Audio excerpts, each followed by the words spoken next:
Rosaire médité avec les textes de l'Évangile tel qu'il m'a été révélé, de Maria Valtorta.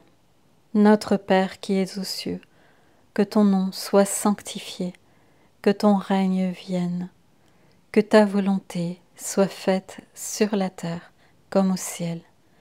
Donne-nous aujourd'hui notre pain de ce jour. Pardonne-nous nos offenses, comme nous pardonnons aussi à ceux qui nous ont offensés. Et ne nous soumets pas à la tentation, mais délivre-nous du mal. Troisième mystère glorieux, l'effusion de l'Esprit Saint, la Pentecôte. Les fruits de ce mystère, une âme d'apôtre, le feu de la charité, le zèle pour annoncer l'Évangile. Les 7 dons du Saint-Esprit, la sagesse, l'intelligence, le conseil ou prudence, la connaissance ou vérité, le zèle ou force, la piété, la crainte de Dieu, c'est-à-dire la crainte de lui déplaire qui nous fait nous éloigner du péché. Quelques jours plus tard, après que Matthias, l'ancien berger qui adora Jésus à sa naissance, eût été élu pour remplacer Judas en tant que 12e apôtre, il n'y a pas de voix ni de bruit dans la maison du Cénacle. Il n'y a pas de disciples présents, du moins je n'entends rien qui me permette de dire que dans les autres pièces de la maison sont rassemblées des personnes. Il y a seulement la présence et les voix des 12 apôtres et de Marie très sainte, rassemblés dans la salle de la scène. Je vous salue Marie, comblée de grâce, le Seigneur est avec vous, vous êtes bénie entre toutes les femmes, et Jésus, le fruit de vos entrailles, est béni. Sainte Marie, Mère de Dieu, priez pour nous, pauvres pécheurs, maintenant et à l'heure de notre mort. Amen.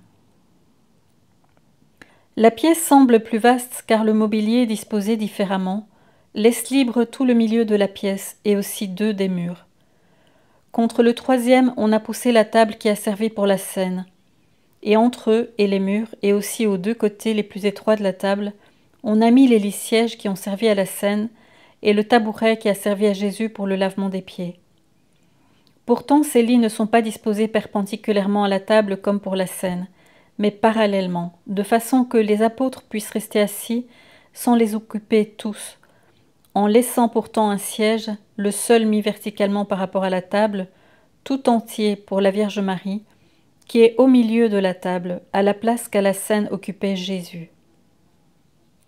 Je vous salue Marie, comblée de grâce, le Seigneur est avec vous.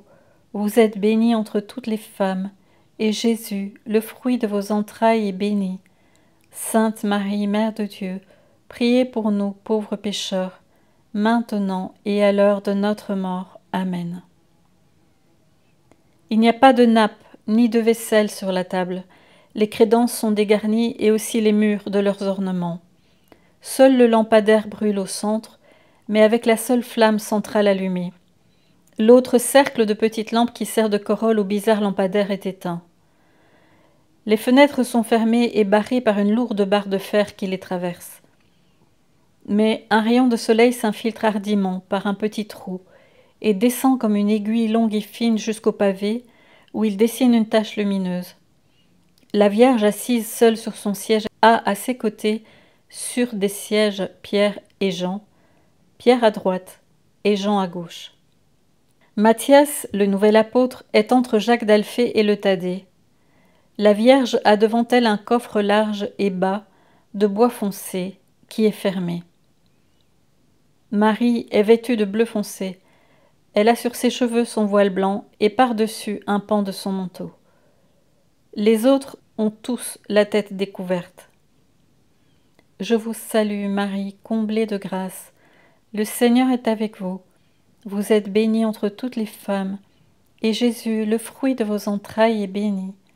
Sainte Marie, Mère de Dieu, prie pour nous pauvres pécheurs, maintenant et à l'heure de notre mort. Amen.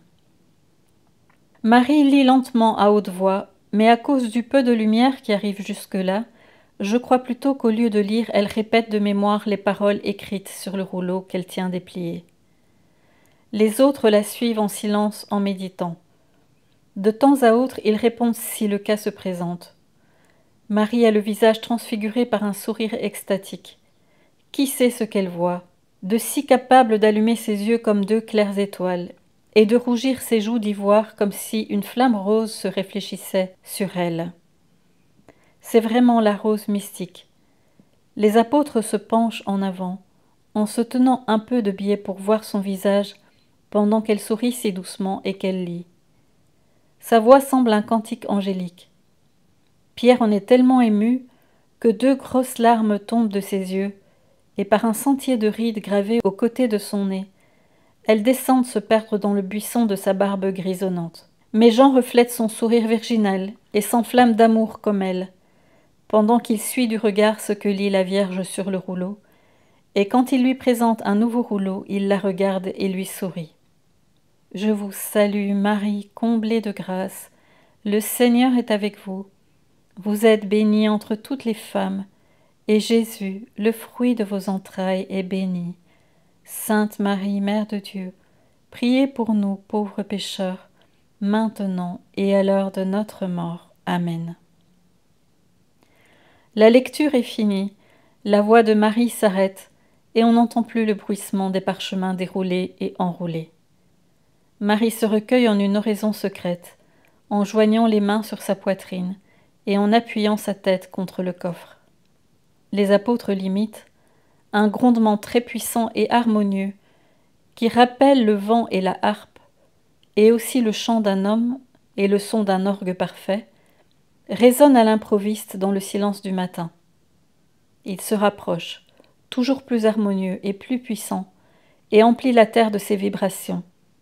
Il les propage, il les imprime à la maison, aux murs, au mobilier.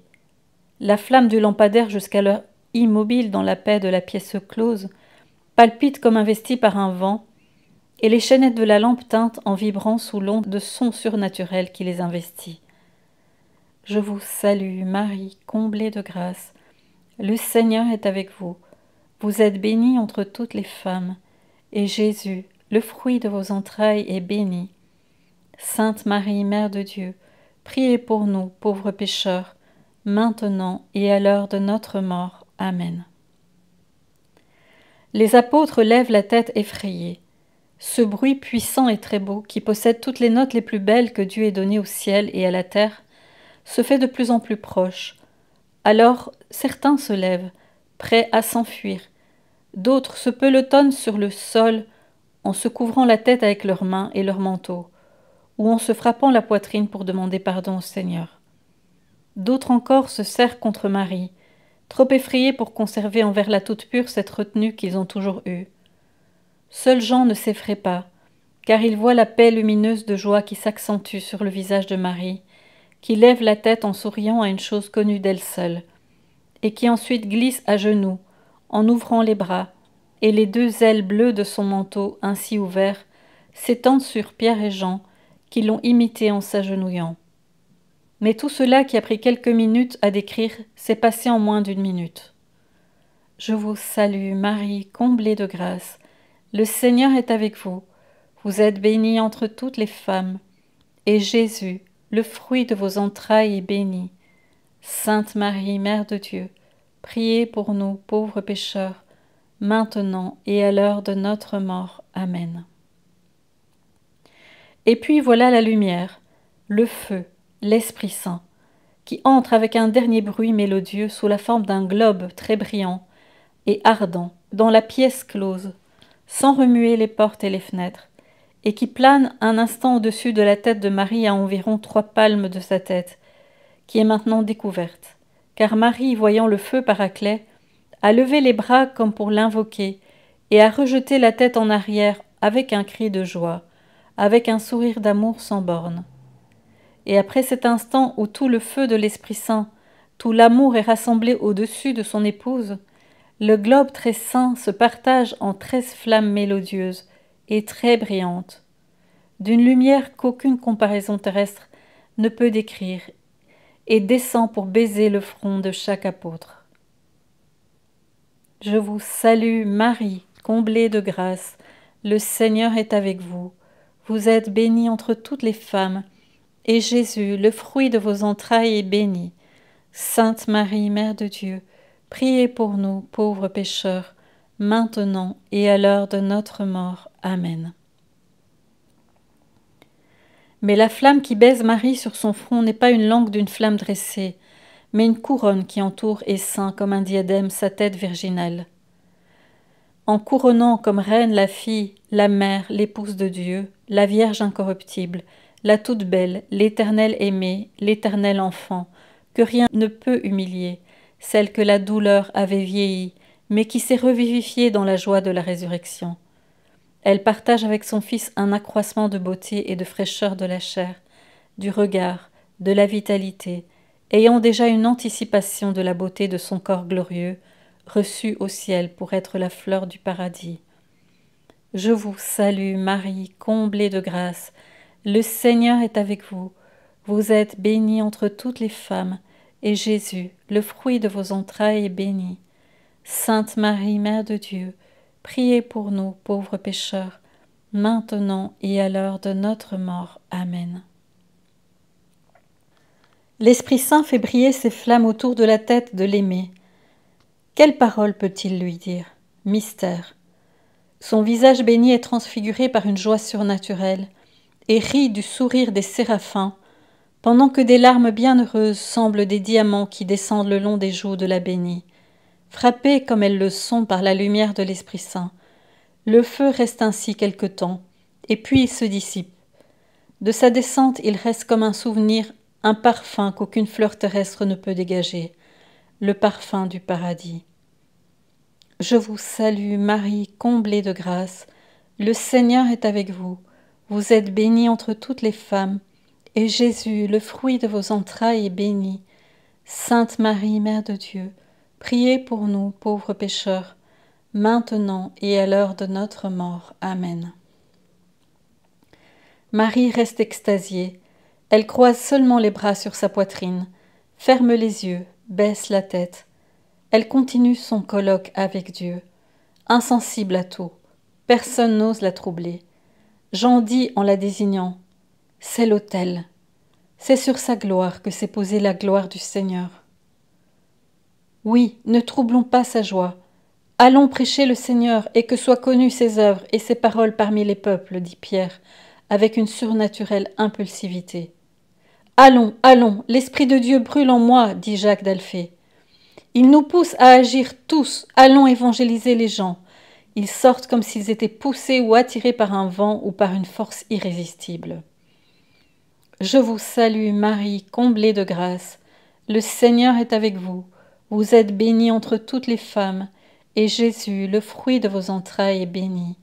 Sainte Marie, Mère de Dieu, priez pour nous, pauvres pécheurs, maintenant et à l'heure de notre mort. Amen. Gloire soit au Père, gloire soit au Fils, gloire soit au Saint-Esprit, comme il était au commencement, maintenant et toujours, et dans les siècles des siècles. Amen.